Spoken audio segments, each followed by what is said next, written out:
nanti dari sulbi-sulbi mereka akan ada keturunan-keturunan yang menyembah kepada Allah, yang percaya dengan aku. Jadi masih mengharapkan kebaikan. Nah, ini salah satu sifat batinnya Nabi Muhammad Sallallahu Alaihi Wasallam. Dalam Al-Quran disebutkan di surah Ali Imran ayat 159. Ini salah satu sifat batin utama Nabi. Fabima rahmatullahi lintalahum. Surah Ali Imran surah ketiga ayatnya 159.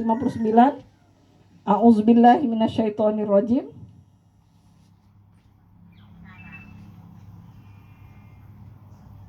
Fabima rahmatin minallahi lintalahum walau kunta fadzon gholizon qalbi lan faddu min haulik wa'fu anhum wastaghfir lahum wasyawirhum fil am fa iza azamta fatawakkal 'alallah. Ini sering kita hafal. Fa iza azamta fatawakkal 'alallah innallaha yuhibbu mutawakkilin. Fabima rahmatullahi lintalahum. Dengan rahmat Allah engkau Muhammad berlaku lemah lembut. Jadi lemah lembut apa? Suara lembut? Enggak. Terhadap mereka. Mereka itu siapa? Semua orang yang mengganggu Nabi Muhammad dan mengganggu kita. Jadi semua ayat di dalam Al-Quran yang diperintahkan Nabi melakukan itu berarti untuk umatnya juga. Maka jika engkau bersikap keras dan berhati kasar, sesungguhnya mereka akan menjauhkan diri dari sekitarmu.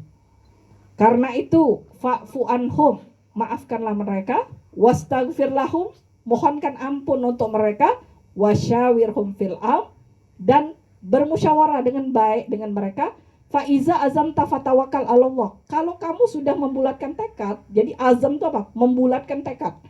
Fa'iza azamta fatawakal 'alallah, innallaha, sesungguhnya Allah yuhibbu mutawakkilin, mencintai orang-orang yang bertawakal. Jadi semua gangguan, ketika kita berhijrah, mulai gangguan itu datang. Berapa banyak orang yang datang kepada kita bilang, Ustazah, sejak saya berhijrah, punya lingkungan yang baik, punya pengajian yang rutin, pakai jilbab yang panjang, saya dijauhi sama keluarga saya dimarahin, saya dicuekin sama teman-teman saya yang dulu. Alhamdulillah. Kok alhamdulillah? Orang yang mengikuti Nabi, caranya Nabi di zaman seperti ini, mereka tidak akan lepas daripada gangguan manusia sampai apa? Sampai Allah benar-benar menyatakan bahwa kita itu beriman. Berapa banyak ayat di Al-Quran menyebutkan, kalau kamu benar-benar beriman, kamu pasti akan diuji. Emangnya surga itu murah? Nah, beli mobil back kreditnya 20 tahun, ini mau kredit surga.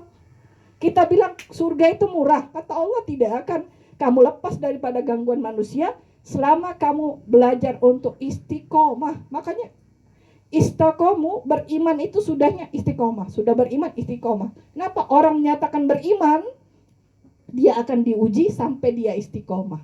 Makanya minta meninggal husnul khotimah, menjadi penutup hidup yang baik. Itu apa? Hasil dari istiqomah. Gak mungkin orang tiba-tiba dapat istiqomah kalau dia tidak berproses.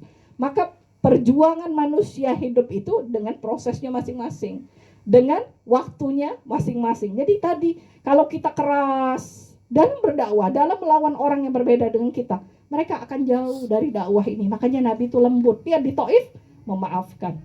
Sudah kita maafkan orang yang bersalah sama kita, ya Allah, ibu aku, keluargaku, kawan-kawan yang menjauhi aku, ampunilah ya Allah mereka, maafkanlah mereka. Apa? Mereka belum tahu bahwa ini adalah jalan yang aku pilih untuk dekat kepada Nabi Muhammad dan mencontoh apa yang diajarkan Nabi Muhammad. Malam-malam kalau perlu diam-diam sambil mereka mencaci maki kita. Kenapa? Itu kan sunnah batinnya Nabi. Kalau sunnah lahir mudah, kita baca sholawat sehari 1000 kali, sehari 5000 kali, ada yang 10.000 kali. Tapi kalau sunnah batin, bagaimana Nabi menghadapi gangguan pada dirinya, berhati lapang, memaafkan. Kalau kita sudah banyak memaafkan mereka, memohonkan ampun untuk mereka, ya Allah ampunilah mereka, ya Allah unjuklah mereka hidayah. Sebagaimana aku menikmati indahnya berhijrah dengan kawan-kawan yang baik, sepertinya hidup aku ini ada di surga. Padahal gak ada manusia lepas dari ujian, tapi aku bisa melewati ini apa? Mencintai Allah, mencintai Nabi, itu butuh bukti. Dan setelah kamu mencoba kedua ini, wasyawirhum fil am, kira-kira ada waktu untuk bermusyawarah, ngobrol dari hati ke hati dengan mereka. Kalau kita namanya dakwah fardiyah, satu-satu, pelan-pelan dari hati ke hati, maka itu adalah ikhtiar yang cukup. Sudah melakukan 3 itu, Fatawakal ala Allah. Oh iya ya, Nabi aja ditegur waktu Nabi minta kepada Allah, pamannya Abu Thalib cepat-cepat masuk Islam. Walaupun akhirnya memang dijadikan meninggal dalam keadaan Islam, Abu Thalib agak lama masanya untuk masuk Islam.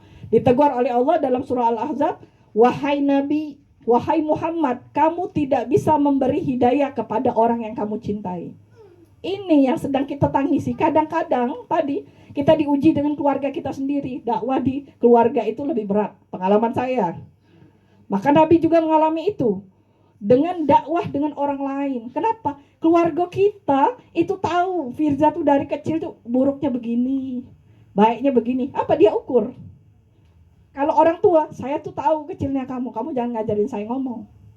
Maka banyak ustazah-ustazah, ulama-ulama terkemuka itu dia di hadapan orang tua dan keluarganya dengan akhlak, enggak dengan ngomong. Bukankah 1000 kata-kata itu kurang manjur dibandingkan satu akhlak? Sampai ada sahabat Nabi yang dia ditanya dengan ibu bapaknya ketika dia duluan masuk Islam, kenapa kau berlaku lemah lembut kepada kami? Bukankah sekarang kita sudah beda agama? Maka sahabat itu bertanya, oh ini yang diajarkan oleh Nabi Muhammad SAW. Kami tetap hormat, tetap cinta, tetap melayani orang tua kami walaupun mereka berbeda agama. Lalu orang tua sahabat Nabi itu berkata, apakah semua orang Islam itu seperti engkau? Oh tidak, kata sahabat itu. Mereka jauh lebih baik akhlaknya, mereka jauh lebih sabar. Maka kata orang tuanya, kalau begitu saksikanlah, ishadu bi anna muslim. Aku jadi muslim. Jadi orang jadi muslim tuh karena melihat akhlak. Jangan sampai sekarang orang melihat akhlak kita tuh jadi berubah. Nggak usah jadi orang muslim, nggak usah pakai jilbab panjang, nggak usah. Mereka tuh semakin galak.